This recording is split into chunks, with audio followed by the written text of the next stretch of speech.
नमस्कार। गणेश आरती।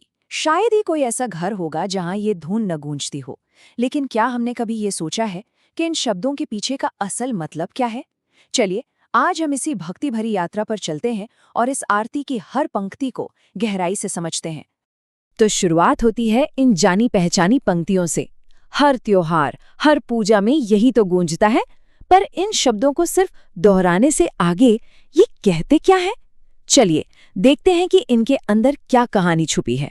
सबसे पहले हम बात करेंगे इसकी स्तुति की, मतलब इसके गुणगान की, और खास तौर पर इसमें जो बार बार शब्दों को दोहराया जाता है उसकी ताकत क्या है। तो आगे बढ़ने से पहले ये समझना जरूरी है कि आरती आखिर है क्या। देखिए, ये सिर्फ एक गाना नहीं है, ये पूजा का एक पूरा अनुष्ठान है, एक रिचुअल जिसमें रोशनी यानी कि दिए की लौ और संगीत से भगवान के लिए अपनी श्रद्धा दिखाई जाती है।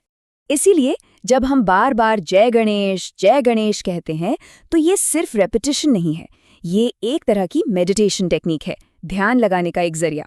हर बार इस नाम को लेने से मन एक जगह टिकता है, कॉन्सेंट्रेट होता है, और जो भक्ति का माहौल बनता है वो और भी गहरा होता जाता है। अच्छा, ये तो हुई आरती की बनावट की बात। अब आगे बढ़ते हैं और देखते हैं कि ये आरती जिनके लिए गाई जा रही है, यानी भगवान गणेश, उनका चित्रण, उनका पोर्ट्रेट इस आरती में कैसे किया गया है। आरती की अगली पंक्ति सीधे सीधे उनके परिवार के बारे में बताती है कि उनकी माता पार्वती हैं और पिता महादेव। और जैसा कि हम जानते हैं, महादेव भगवान शिव का ही एक और नाम है। तो ये लाइन उनके डिवाइन लीनेज, उनके देव वंश की पहचान कराती है। फिर आरती उनके स्वरूप, उनके फिजिकल फॉर्म का एक बहुत ही खूबसूरत चित्र खींचती है। उन्हें एक दंत कहा गया है, यानी जिनका एक दांत है। फिर चार भुजाधारी, मतलब चार हाथों वाले। माथे पर तिलक उनकी डिविनिटी को दिखाता है, और उनकी सवारी एक छोटा सा मूषक यानी कि चूहा। ये कितनी बड़ी सीख है ना, कि महानता साइज में नहीं बल्कि बुद्धि और विनम्रता में होती है। तो हमने उनके स्वरूप को समझा। अब आते हैं पूजा पर, मतलब भक्त अपनी श्रद्धा, अपनी डिवोशन कैसे ऑफर करते हैं। आरती इसके बारे में क्या कहती है? यहाँ पर भक्ति का एक बहुत ही सरल, सिंपल सा रूप दिखाया गया है। भक्त क्या चढ़ाते हैं? पान, फूल, मेवे, साधारण चीजें। और हाँ, सबसे जरूरी, गणेश जी के प्रिय लड्डू। इनका तो भोग लगता ही है। यही तो बात है कि भक्ति के लिए धन दौलत की नहीं, बस प्रेम और सच्ची श्रद्धा की जरूरत है। पर बात सिर्फ चीजें चढ़ाने तक ही नहीं है। आरती आगे कहती है, संत करे सेवा। इसका मतलब बहुत गहरा है। सच्ची भक्ति सिर्फ ऑफरिंग्स में नहीं, बल्कि अपनी पूरी सेवा, अपना समय, अपनी एनर्जी, अपना मन समर्पित करने में है।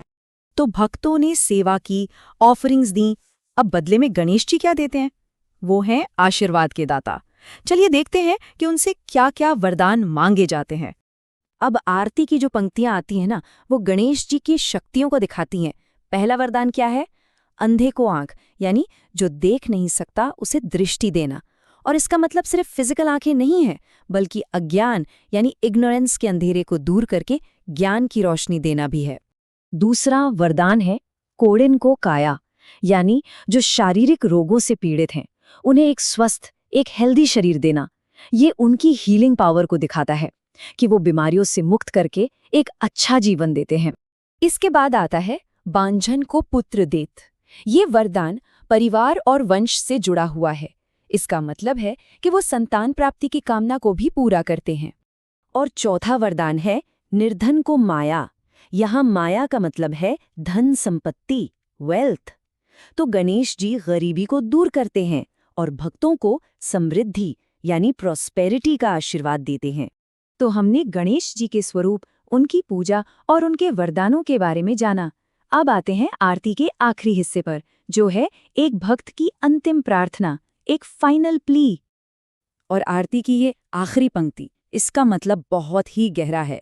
सुर श्याम शरण आए, सफल कीजिए सेवा। ये एक विनम्र प्रार्थना है, एक हम्बल प्रेयर, कि हमने जो भी सेवा की है, जो भी भक्ति दिखाई है, उसे स्वीकार कीजिए, उसे सफल कीजिए, उसे उसके अंजाम तक पहुंचाइए। तो अगर पूरी आरती को हम संक्षेप में यानी समरी में देखें तो ये क्या है? ये गणेश जी के रूप और परिवार का वर्णन है।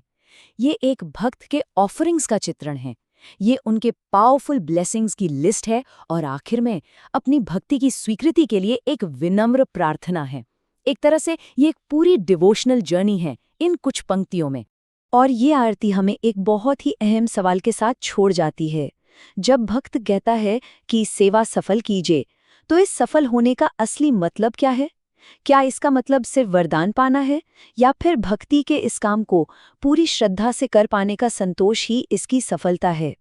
ये सोचने लायक बात है ना?